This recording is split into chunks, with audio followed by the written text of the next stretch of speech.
Dans l'épisode d'Ici tout commence du jeudi 2 juin, Tessier, Benjamin Baroche, a mis sa menace à exécution, l'établissement et le double sont désormais fermés. Les élèves et l'équipe pédagogique sont sidérés. Rose, Vanessa Demouy, et Antoine, Frédéric Diefenthal, demandent donc des explications à Emmanuel. Il est formel, il ne rouvrira les portes de l'Institut que lorsque Constance, Sabine Perrault, reviendra. Qu'importe ce que disent ses interlocuteurs, Tessier reste sur sa position. Au même moment, des clients du double s'étonnent de trouver porte close. Alors qu'Ambré, Claire Romain, et Célia, Rebecca Benamour, tentent de leur expliquer qu'il est exceptionnellement fermé et que leur réservation sera reportée, ces derniers s'agacent. Les deux jeunes femmes préviennent Théo, Khaled Alouache, et lui demandent d'essayer de raisonner son père, mais celui-ci se montre pessimiste. Célia et Ambre ont néanmoins une solution pour ses clients, organiser le service à la table des rivières et les recevoir là-bas. Si Solal, Benjamin Douba Paris, avait donné son accord pour leur prêter chaises et tables, il ne s'attendait pas à voir débarquer dans sa minuscule cuisine 6 personnes supplémentaires et ronchonne, avant de finalement leur donner un coup de main.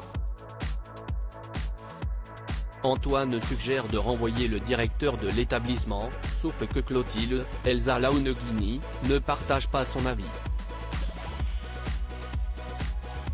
Certes, elle condamne son comportement mais met en avant le fait que depuis la mort de son père, les élèves s'inscrivent à l'Institut pour la renommée de Tessier. D'autant que personne ne peut le remplacer. Il est inenvisageable de faire appel à un chef extérieur. Claire, Catherine Marchal, est encore en convalescence et Clotilde refuse d'endosser ce rôle. Elle propose tout de même d'aller parler à Constance, espérant intervenir avant que la situation s'aggrave. Non pas pour la convaincre de retourner avec Tessier mais pour qu'elle tente de le raisonner.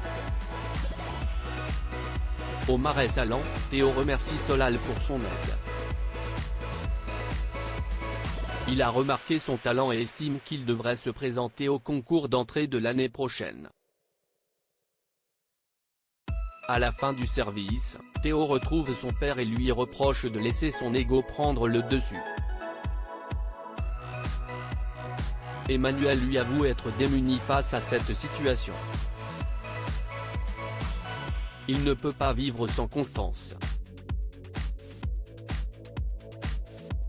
Tessier reconnaît effectivement que c'est excessif et absurde mais il ne veut pas passer à côté de l'unique chance qu'il a de récupérer sa femme, quitte à tout perdre. Face à la fermeture de l'Institut, Constance prend une décision radicale de son côté. Clotilde explique à Constance qu'ils n'ont plus le contrôle de la situation et lui demande d'essayer de convaincre son mari de revenir sur sa décision. Constance sait pertinemment que son mari ira jusqu'au bout si elle ne lâche pas. Même si elle n'a pas envie de retourner avec lui, elle annonce à Zachary, Julienne Luguette, qu'elle a pris la décision de retourner à la maison, pensant son mari capable de fermer définitivement l'Institut. Zachary la supplie de ne pas rentrer dans son jeu et de ne pas céder mais elle ne voit pas d'autre solution. Constance est donc de retour à la maison. Emmanuel lui promet qu'il va donc rouvrir l'Institut dès le lendemain. Constance prévient tout de même son mari que cela ne reviendra pas comme avant entre eux. Que rien n'est réglé. Ils vont d'ailleurs faire chambre à part et elle n'arrêtera pas de voir Zachary. Lisandro, Agustine Galliana, annonce à Gaël, Julie Domanger, son intention de partir pour Paris. Elle lui reproche donc de renoncer à leur fils. Mais Lisandro n'a pas dit son dernier mot. il compte bien revenir les week-ends afin de le voir, quitte à louer un appartement dans la région, où il le fera venir à Paris. À l'Institut, Anaïs, Julie Sassoust, confie à Salomé, Aurélie Ponce, qu'elle ignore comment cette situation peut fonctionner. Cela va revenir cher à Lisandro qui n'a pas d'emploi à la capitale. Salomé comprend que son ami culpabilise puisque ce changement de vie remet tout en cause pour Lisandro. Antoine convoque Anaïs dans son bureau pour qu'elle signe son contrat avec le Sybarite. Lorsqu'elle rentre à la maison, Lisandro a préparé 2 coupes de champagne pour fêter la signature de son contrat.